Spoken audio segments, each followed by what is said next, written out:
حاسس بوجع؟ ومين فينا مش حاسس؟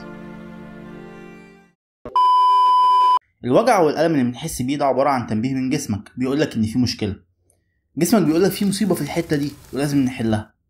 طبعا انت بتاخد مسكن ووجع بيخف وخلاص، بس ده مش أصح حاجة. تعالوا نفهم هو ايه الوجع ده أصلا وايه اللي بيحصل جوه جسمنا عشان نحس بيه. جسمك مليان مستقبلات عصبية اسمها نوسيسبتور، ودي موجودة تقريبا في كل حتة، الجلد، العضلات، المفاصل، حتى الأعضاء الداخلية زي القلب والكلى والكبد. لما بيحصل ضرر زي جرح أو خبط أو التهاب لأي حتة من جسمك، المكان ده بيبدأ يطلع حاجة اسمها بروستاجلاندين، ودي بتمسك في المستقبلات العصبية وتبعت إشارات كهربائية للمخ عبر الأعصاب. المخ هنا بيفهم الإشارة دي على إنها ألم ويحدد مكانها وقوتها وطبيعتها، هل هو ألم حاد مستمر أو نابض. كل ده بيساعدك تعرف فين المشكلة وإزاي تتصرف. يعني مثلا لو حد حس بوجع في جنبه هياخد مسكن ويكمل يومه ويفتكر إن كل حاجة تمام، لكن الحقيقة انت لما بتسكت الوجع من غير ما تعرف سببه كأنك بتطفي جهاز انذار من غير ما تطفي الحريقة نفسها. افرض دي مثلا حصوة، هل انت عالجتها؟ ولا انت بس سكت اشارة الألم؟ بس الحصوة مكملة وممكن تكبر وتسبب مشاكل أكبر قدام.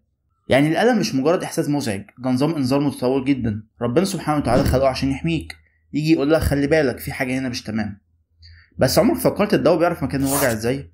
السؤال ده جاوبنا عليه في فيديو قبل كده، تقدر تشوف في أول كومنت. بس كده، لو عجبك الفيديو متنساش اللايك والفولو. سلام.